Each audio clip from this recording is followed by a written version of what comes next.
So this is Baruch, and I'm thinking these are what we're going to learn today are the Jewish communities of France in the 13th centuries, those in the years 1200. So now we think about France. France is a luxurious place. It's a lush place. A place that produces terrific food and wine and so on and so forth. The church had a big problem that you had all these Jews scattered all over France. And when times are bad things happen to the Jews. The problem with the Jews is we don't disappear. We still remain, and we're still here even today after all the wonderful things that happened. So all of these little towns, so let's look at this area up here in sort of the northern end of France. You see all these little towns. This is called the French Rhineland, this like area right here, according to Rabbi Barrel Wine. All these different places, I can't pronounce. I'm not good at French pronunciation. I wish I was. But all these little towns are where Jews live. And part of what we see going on is that because of the fact that we're scattered in so many places, when the church needed to, and persecution began of the Jews, we were scattered. We were in lots of different places. So the massacres took place in small places, or one place here, one place there, most of the time. We had the Crusades, which was actually the prelude. All of those who listened to these shiurim and they had families, they're so proud that their families were created. Somebody could remember that their family were part of the Crusader group. Well, these people did a lot of really, really bad things. You have to imagine that some of the people that they took along with them, just like you see when a massacre occurs, the women, for example, may be unfortunately transported along with the Crusaders for their own use. These are the holy people on the crusade to liberate the Holy Land, and while they're doing that, they're also massacring Jews. That also happened, and it's going on at this time. But here, all these little towns that Jews lived in, I wasn't in any of them.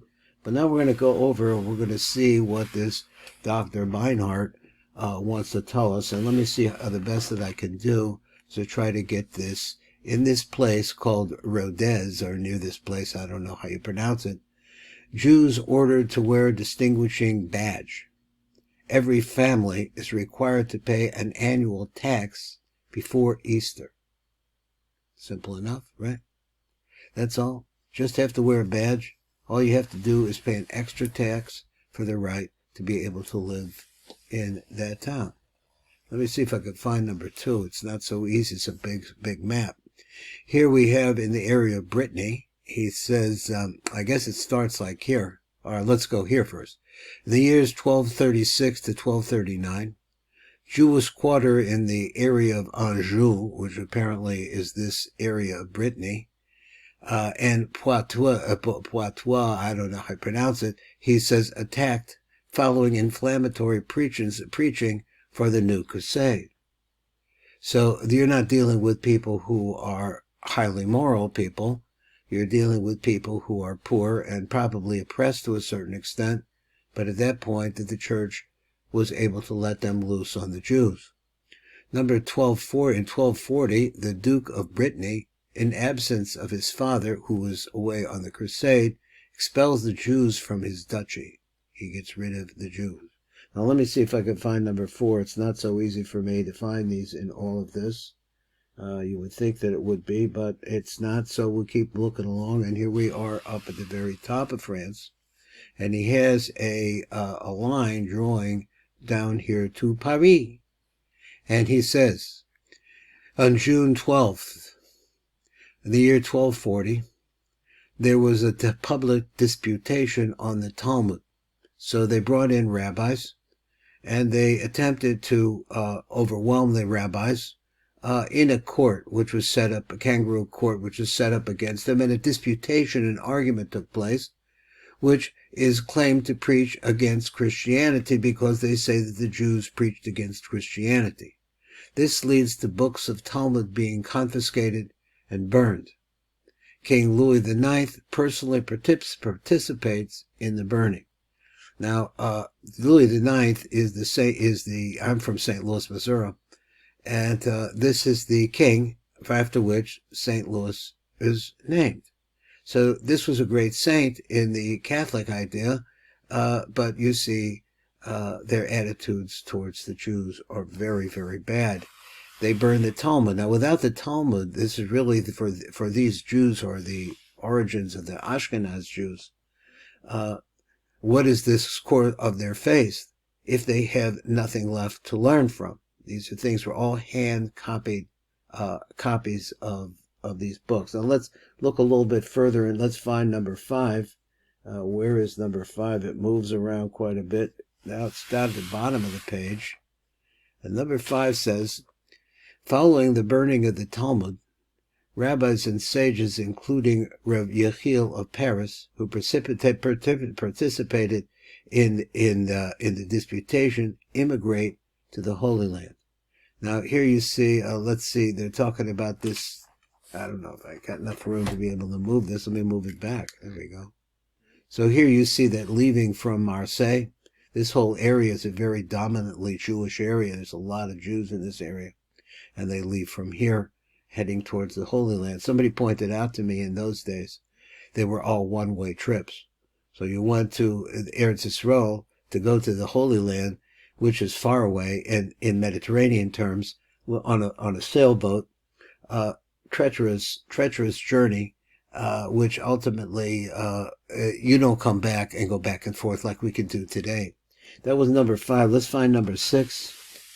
Number 6 is still looking around. Number 6, here it is. Here we have a line which is pointing. I pronounce this Toulouse, so I don't know how it's pronounced. Toulouse, I'm not sure. Rich Jews imprisoned and their property confiscated, released upon payments of ransoms. So do we understand? Jews are subject to this. The difference is that if we can fight back, because now we have a land, a government, a Jewish government in the land of Israel. So we fight back. But the same process is still going on. We're nice, we're vulnerable, and when things are bad, guess what? So let's find number 7 here, and let's see what else is going on. Number 7 is the Dun Sor Al Ron, whatever that name it is, a council of council of clergy, forbids Jews to live in 5 villages. That's in the year 1276. In the year 1283, Jews are forced to live in towns.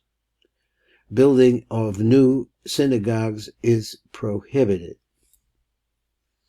So we don't want to see the Jews flourish. That's what's going on. And let's see number 8. Where is number 8? Still looking, and here it is. In the year 1288, there was a blood libel. 13 Jews accused of killing a Christian are burnt at the stake. That is, where is this? This is in Troyes. Now, I had a French friend who, we pronounce it Troyes. This is where Rashi came from. And he said the proper pronunciation is Troyes. Okay, that's number 8. So here we have just a touch of burning at the stake. Number 9, where are we here? Number 9, I think is down at the bottom. Where you go? Here it is. Let me see if I can get it on the page. Number 9 says, in the 22nd of July, 1306, all Jews imprisoned, forced to leave within 1 month without property. Some moved to Aragon, received by the local Jewish community. Aragon is in Spain, so some of that went this way. And you see, once again, it's coming from the southern part of France. Let's find number 9. Number 9, and just get an idea of what's going on here. Where is number 9? Looking. Here it is down here at the bottom again.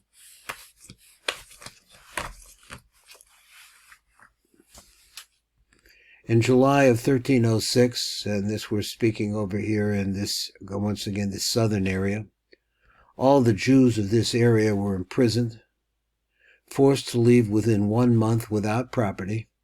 Some moved to Aragon, I guess that's the one I just read, by local, and received there by the local Jewish communities as refugees, and we see that we're refugees now in our own land. Number 10. Where is number 10? Number 10 is up here. And it says the 22nd of July, 1306, French Jews tried to find refuge outside France, and they start moving into the German part of the Rhineland. And let me see if there's another one. Number 11, I don't see. That was number 10. And those are the different kinds of ideas of what are going on in different places. Now we'll read this part here, where Dr. Beinart. Okay, 13th century France underwent a process of centralization, and the increased power of the king caused a worsening in the condition of the Jews. The years 1236 to 1239 were characterized by a revival of anti-Jewish feeling, together with preachings for a new crusade. Jewish quarters in Anjou, Poitou, and Brittany were attacked, prompting an order from Pope Gregory IX in 1236 to the bishops of France to denounce the assaults. Despite his usual unfavorable attitude toward the Jews, apparently the situation was dire. The expulsion of the Jews from England made a profound impression in France. Philip IV the Fair, ordered the expulsion of the Jews in 1291 and again on 6 June 1299, but his orders were not implemented. Now, in other places, in other books, we have to understand that the Jews were very important in the economy of France, not just by money lending, but by trade, because they had Jews other places in the world with which they could whom they could trust, and merchandise was sent back and forth through Jewish channels. The crown forbade the expelled Jews from Gascony, an English possession, and England to enter France, and judging by Philip's policy and extraordinary methods, Jewish expulsion from France was inevitable. Thus, in the year 1306, Philip ordered the expulsion from all districts under his control. This order and its purpose were similar to the expulsion of the year 1182, except that in 1182 it was ordered by a boy king, Philip Augustus, who depended upon irresponsible advisors, while in 1306 it was a well-calculated decision. The 1182 expulsion encompassed a relatively small area of France, while that of 1306 covered all the areas of the king's domain, which was most of France. Philip the Fair hoped to achieve great financial gain, from the expulsion of the Jews and the seizure of their properties. Now this is a theme that goes all the way through the unbelievable massacre called the Holocaust. It goes all the way through that idea is that the Gentiles around which always thought that the Jews had lots and lots of money hidden in their houses. And when they sent them away, the idea was to profit from it. It didn't stop just because we're in the year 1298 that we're going to go to the next set of massacres. And that'll be the next year. This is Baruch Fleischman. The Jews survived, though. We survived the Middle Ages.